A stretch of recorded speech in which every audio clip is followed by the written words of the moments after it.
Of K.D.Knight's comments and threats of legal action. I'm not intimidated by those positions. I've made a comment based on the evidence that is available in the public domain. The facts are that K.D.Knight has attempted to discredit, based on his conviction and how it was expressed, the leader of the PNP, Mark Golding. He did so in a particular context. Yes, I agree, but the facts remain. He can now not try to disassociate himself from those comments that he have made, including comments about fundraising and the unethical approach to fundraising by the Golding team when they were involved in a campaign. So I stand by that position.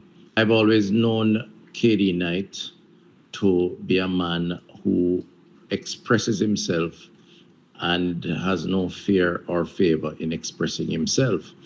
I am disappointed that this occasion he's attempting to change what he has said on record. And it leads me to believe that he's not at this point operating as a man with a conviction or with principle. That is quite unfortunate. And I will stand by my position, hold my position, because it is a matter of fact. And it does lead to questions about Mark Golding's integrity, about his judgment, and about his capacity to provide leadership, not just for his party, as K.D.Knight was referring, but also, frankly speaking, for the country.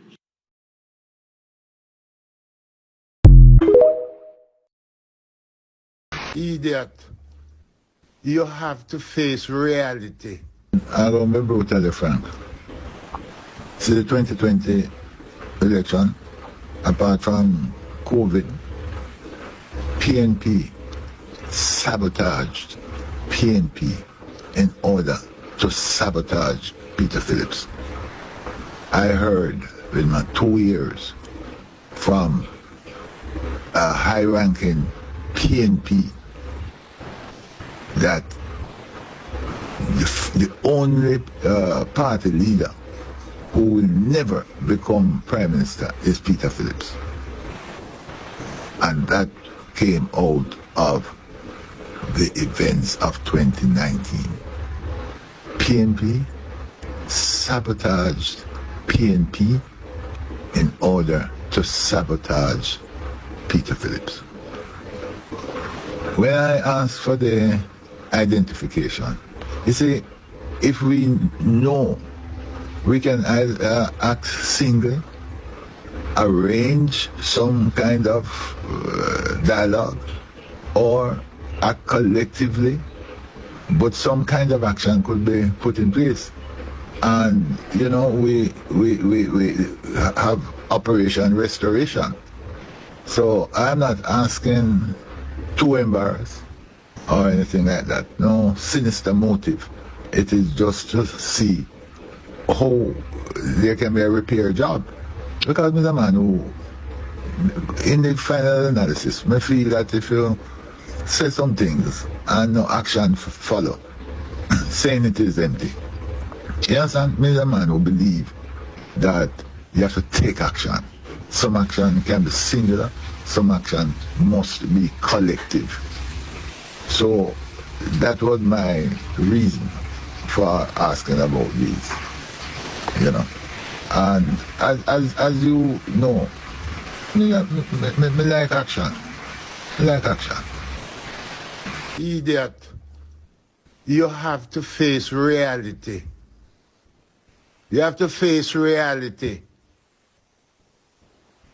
That was a major part of the loss in 2020. So we have to remedy that. There are still some people today saying that Mark Golding must never become Prime Minister of Jamaica.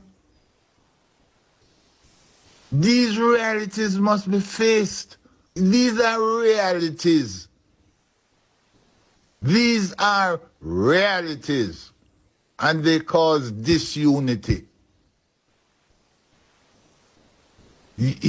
There has to be an effort to get rid of the disunity. Listen, read it on a seat, and I'm rephrasing. Read the General Secretary on the seat. Any day we get to the point where the General Secretary has to struggle to get a seat, since the General Secretary is now allowed to sit in the lower house and still remain General Secretary. Any day that individual has to struggle for a seat, then it sends a terrible message to the party, to the public, and will have a debilitating effect on the People's National Party. Or if it is a situation that obtains the JLP, the same. The General Secretary is the Chief Executive Officer of a party. And I don't know if he is integral in determining who should run, where, and process. And if he now has to struggle to get a seat, something wrong, and the effect will be felt.